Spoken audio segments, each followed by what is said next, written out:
नमस्कार मित्रों, आज पुनः मैं पॉक्सो एक्ट की धारा 3 और 4 में जो मैंने पूर्व में बलात्कार से संबंधित उपबंधों की चर्चा की थी, उसकी जो पुनः चर्चा की गई है धारा 5 में और दंड का प्रावधान 6 में जो किया गया है, दोनों में क्या अंतर है उस पर चर्चा करने जा रहा हूँ। मैं पुनः आपको एक बात स्मरण कराना चाहता हूं जो विधि के क्षेत्र में है, चाहे वो अधिवक्ता हो, चाहे वो विद्यार्थी हो, चाहे वो पुलिसकर्मी हो, पुलिस पदाधिकारी हो, रिसर्चर हो। ये सवाल बार बार हम लोगों के मन में आता है कि जब रेप का वर्णन आईपीसी में है और उसमें भी आजीवन कारावास तक की सजा का प्रावधान था, तो फिर इस अधिनियम में इस धारा को लाने के पीछे क्या राज हो सकता है, क्यों लाया गया, क्यों विद्यार्थियों और पदाधिकारियों के ऊपर एक अतिरिक्त अध्ययन का बोझ डाल दिया गया है। सवाल जो मन में उठ रहे हैं वो सही है कि वास्तव में आईपीसी के सेक्शन 376 में 10 वर्ष से लेकर आजीवन कारावास का प्रावधान है और इसमें भी आजीवन कारावास का प्रावधान है। तो लाने के पीछे राज क्या है? दोस्तों, इसके पीछे बहुत अच्छा कारण है। आईपीसी में पहले जब कोई आम आदमी बलात्कार जैसे घिनौने अपराध को कारित करता था तो उसे 10 वर्ष की सजा हो सकती थी और आजीवन कारावास तक की भी हो सकती थी। परंतु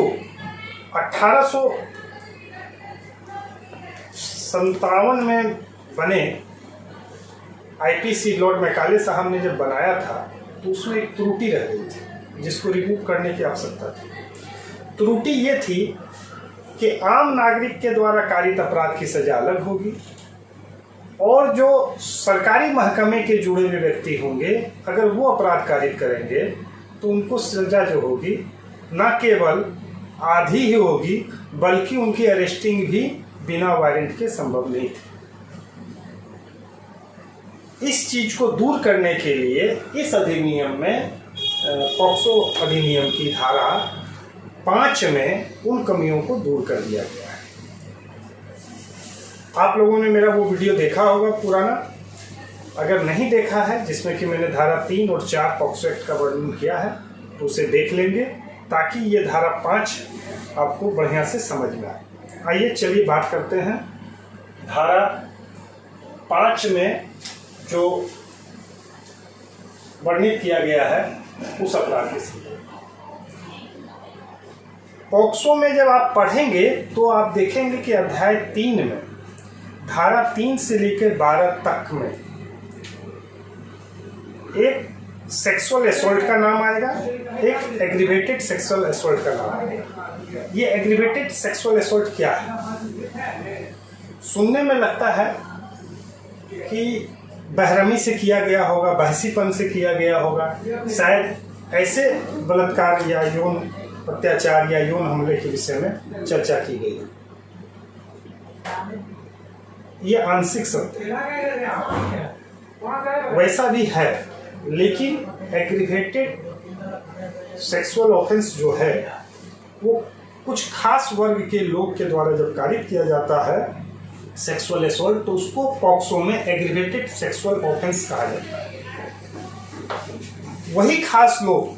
जो कि आईपीसी में कम दंड के पात्र थे, पॉक्सो में वो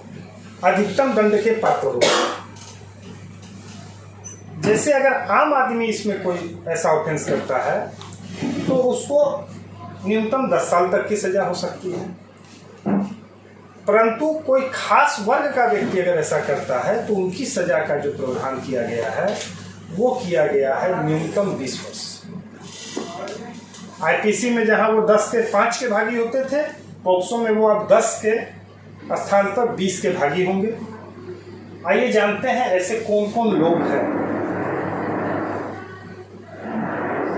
अगर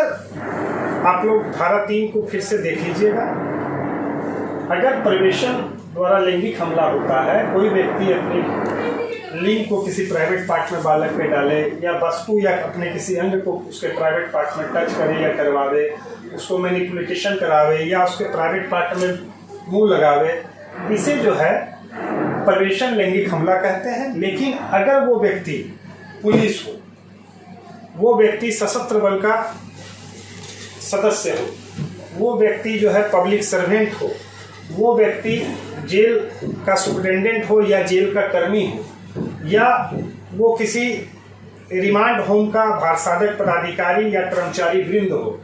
या वो वैसा व्यक्ति हो जिसको बालक का प्रोटेक्शन करने का दायित्व था, या वो ऐसा व्यक्ति हो जो हॉस्पिटल का कर्मचारी हो या हॉस्पिटल का पदाधिकारी हो, चाहे वो हॉस्पिटल प्राइवेट हो, चाहे वो हॉस्पिटल गवर्नमेंट इंस्टीट्यूशन हो, चाहे वो एजुकेशनल इंस्टीट्यूट या रिलीजियस इंस्टीट्यूट का पदाधिकारी हो। आप सुने होंगे कि रिमांड होम में या अभी हाल में मुजफ्फरपुर की घटना आई थी कि रिमांड होम में बच्चियों के साथ गलत किया जा रहा था। तो अगर ये अधिनियम नहीं रहता तो वो मात्र 5 साल के लिए दोषी होगा, परंतु इस अधिनियम के आ जाने के बाद अब वो कम से कम 20 साल का दोषी माना जाएगा। या ऐसा कोई व्यक्ति जिसका दायित्व तो रक्षक का हो और उसने यौन अत्याचार अगर बालक के साथ किया होगा तो वो इस एग्रीवेटेड सेक्सुअल असॉल्ट माना जाएगा। उसने जिस पर जब रक्षक ही भक्षक बन जाए तो क्या करना,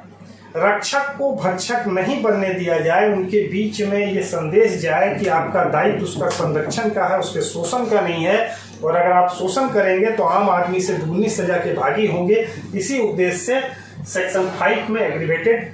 फॉर्म का यूज किया गया है। अब जैसा कि बच्चे जानते हैं एग्रीवेटेड जरूर कुछ बहसीपन किया गया होगा, हाँ इसे भी यूज किया गया। अगर बालक के साथ कोई गैंग रेप हो जाए या बालक को सेक्सुअल असॉल्ट करते समय कोई इंजुरी कारित किया जाए या मौत का भय कारित किया जाए, या इस असॉल्ट के कारण उस बच्चे का मानसिक संतुलन बिगड़ गया हो, वो दिन रात इसी के विषय में सोचता हो, या वो गर्भवती हो गई हो इस असॉल्ट के कारण, या वो गर्भवती थी उस दौरान उसके साथ किया गया हो, तो इसे एग्रीवेटेड फॉर्म की श्रेणी में रखा गया है। जब ऐसा किया जाएगा तब वो व्यक्ति को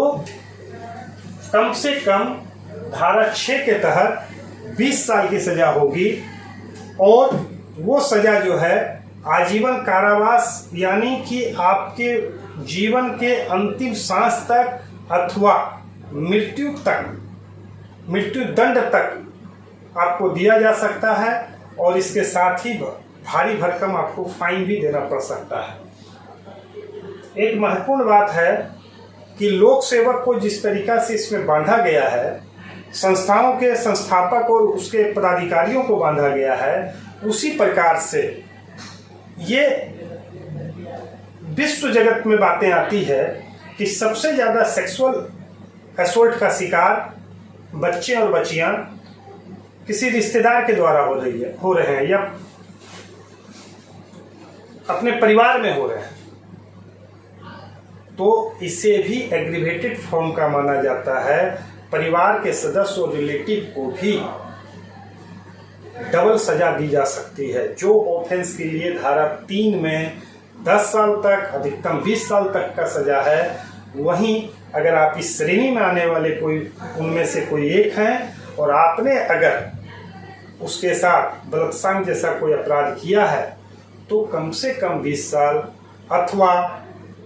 धारा 6 के अनुसार आपके जीवन की अंतिम सांस तक या आपको मृत्यु दंड तक और जुर्माना से दंडित होना पड़ेगा। ये पॉक्सो एक्ट का सबसे महत्वपूर्ण धारा है। इसमें न केवल सभी दायित्वाधीन व्यक्तियों से बालकों के संरक्षण का व्यवस्था किया गया है, वरन इसमें मृत्यु दंड तक का प्रावधान इसी धारा में किया गया है। विद्यार्थियों से, प्रतियोगी छात्रों से ये पूछा जा सकता है कि पॉक्सो एक्ट में अधिकतम सजा कितनी है और किस धारा में है, तो उसका जवाब होगा धारा 6, जिसका वर्णन किया गया है धारा 5 में। आज के लिए इतना ही। पुनः मैं पॉक्सो एक्ट के उन अपराधों की चर्चा करूंगा जिसे हम लोग आईपीसी की धारा 354 के रूप में जानते हैं। तब तक के लिए आपसे विदा लेता हूं।